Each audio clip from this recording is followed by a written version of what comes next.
여러분, 시작이 끝을 정하는 건 아니다. 이런 말 들어보셨죠? 오늘 바로 그 말을 온몸으로 증명해낸 한 분의 이야기를 들려드릴까 합니다. 정말 말 그대로 잿더미에서 시작해서 스스로 영웅이 된 사람, 강세호 박사님의 놀라운 이야기 지금부터 한번 따라가 보시죠. 자, 이분이 직접 하신 말씀인데요. 사람들은 저를 70세 청년이라고 부릅니다. 와, 이 한마디에 이분의 삶을 관통하는 그 뜨거운 열정이 다 느껴지는 것 같지 않나요? 이야기는 1955년으로 거슬러 올라갑니다. 아시겠지만 그때 한국은 모든 게 폐허였죠. 전쟁의 상처가 채 아물기도 전에 정말 하루하루 살아남는 게 목표였던 그런 극심한 가난 속에서 강세호 박사님이 세상에 태어난 겁니다. 그런데 그의 인생 첫 장은요. 정말이지 0이라는 숫자와 함께 아주 혹독하게 시작됩니다. 상상이 되시나요? 초등학교 입학식 날 아무것도 모른 채 낯선 교실에 딱 앉아 있는데 다른 친구들은 자기 이름을 또박또박 써 내려가는 거예요. 근데 이 어린 소녀는 자기 이름 석자 쓰는 법조차 몰랐던 거죠. 그 막막함, 정말 어땠을까요? 자, 그렇게 인생의 첫 시험 때를 마주하게 됩니다. 이름도 못 쓰고 백지를 내야 했던 그 순간, 세상은 과연 그에게 몇 점을 주었을까요? 네, 바로 0점이었습니다. 근데 이게 그냥 빵점 이게 아니었어요. 어린 마음에 이건 세상이 자기 이마에 너는 아무것도 못해 라고 차갑게 낙인을 찍어버린 거나 마찬가지였던 거죠. 하지만 여러분, 모든 이야기에는 반전이 있죠. 이 깊은 절망의 순간에 그의 인생을 정말 180도 바꿔버리는 기적이 찾아옵니다. 그게 뭐였냐면요. 바로 선생님의 도시락이었습니다. 시골 학교로 전학을 갔는데 한 선생님께서 매일 자기 도시락을 가져다 달라는 어떻게 보면 사소하지만 아주 특별한 심부름을 맡기신 거예요. 이게 정말 중요한 포인트입니다. 선생님의 이 작은 믿음 하나가 난생 처음으로 나도 누군가에게 인정받을 수 있구나 하는 느낌을 준 거죠. 마음속에서 꺼져가던 불씨가 다시 활활 타오르기 시작한 거예요. 나도 잘하고 싶다. 이 강렬한 마음이요. 그리고 진짜 기적이 일어납니다. 0점 받던 아이가요. 단 3개월 만에 전교 1등이 된 거예요. 정말 믿기지 않죠? 작은 믿음 하나가 만들어낸 그야말로 영화 같은 이야기였습니다. 자, 이렇게 작은 성공을 맛보니까 더 큰 꿈이 생기기 시작합니다. 이제 그의 눈은 이 작은 시골 마을을 넘어서 훨씬 더 넓은 세상, 바로 서울을 향하게 됩니다. 옛날에 말은 제주도로 보내고 사람은 서울로 보내라 이런 말이 있었잖아요. 딱 그 심정이었던 거죠.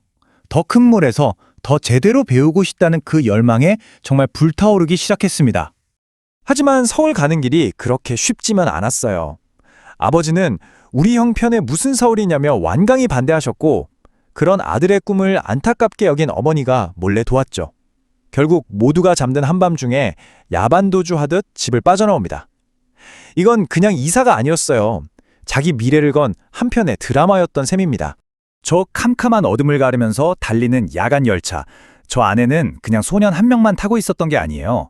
낡고 가난했던 과거는 뒤로 하고 어떻게 될지도 모르는 미래를 향해서 모든 걸 던진 그 간절한 꿈이 함께 실려 있었던 거죠.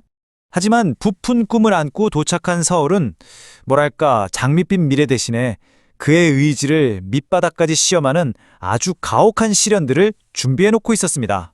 대학 입시를 딱 한 달 남겨두고 아버지가 갑자기 돌아가셨습니다. 그리고 유일하게 믿고 있던 장학금마저 예산이 깎였다는 이유로 취소돼 버렸어요. 정말 가장 중요하고 힘든 순간에 기댈 곳도 돌아갈 곳도 없이 세상에 혼자 덩그러니 남겨진 겁니다. 그런데도 정말 대단하죠? 그는 이 모든 걸 이겨내고 놀라운 성공을 이뤄냅니다. 하지만 그 눈부신 성공의 빛 뒤에는요, 훨씬 더 짙고 어두운 그림자가 따라다니고 있었습니다. 이 표를 한번 보세요. 정말 기가 막힙니다. 한쪽에서는 명문 연세대학교를 수석으로 졸업하면서 돌아가신 아버지와의 약속을 지켰는데 다른 한쪽의 현실은 어땠나요? 어머님은 빚쟁이들을 피해서 숨어 지내야 했습니다. 그의 성공은 너무나 외로웠고 현실은 끔찍하게 차가웠죠. 이제 정말 그가 붙잡고 있던 마지막 희망마저도 잿더미로 만들어버리는 인생 최악의 순간이 닥쳐옵니다. 그가 자신의 모든 열정을 쏟아붓고 있던 국립과학박물관에 큰 불이 난 겁니다. 이 불길은 그냥 건물 하나를 태운 게 아니었어요. 그의 직장, 그의 커리어, 그의 미래, 모든 걸 한순간에 잿더미로 만들어버렸습니다. 불행은 혼자 오지 않는다고 하죠. 화재로 직장을 잃었고 그때 마신 유독가스 때문에 폐가 망가져서 건강까지 잃었습니다. 그리고 이 끝없는 불행에 지쳐버린 첫사랑마저 결국 그의 곁을 떠나고 말았어요. 정말 아무것도 남지 않은 거죠. 그렇게 30살. 모든 걸 잃은 그는 딱 한 학기 등록금만 손에 쥐고 미국으로 가는 비행기에 몸을 싣습니다. 이건 도망치는 게 아니었어요. 벼랑 끝에서 그가 붙잡을 수 있었던 생존을 위한 마지막 희망의 끈이었던 겁니다. 그는 훗날 이 순간을 이렇게 말합니다. 그건 끝이 아니었다. 내 인생 세 번째 위대한 도전의 시작이었다. 보세요. 이 절망적인 상황을 패배가 아니라 새로운 도전이라고 스스로 정의 내린 겁니다. 강세호 박사님의 이야기는 결국 우리에게 이런 질문을 던지는 것 같아요. 만약 여러분의 모든 것이 한순간에 무너져 내린다면 그 인생의 가장 깊은 밑바닥에서 여러분은 다시 시작할 용기를 어디서부터 찾으시겠습니까?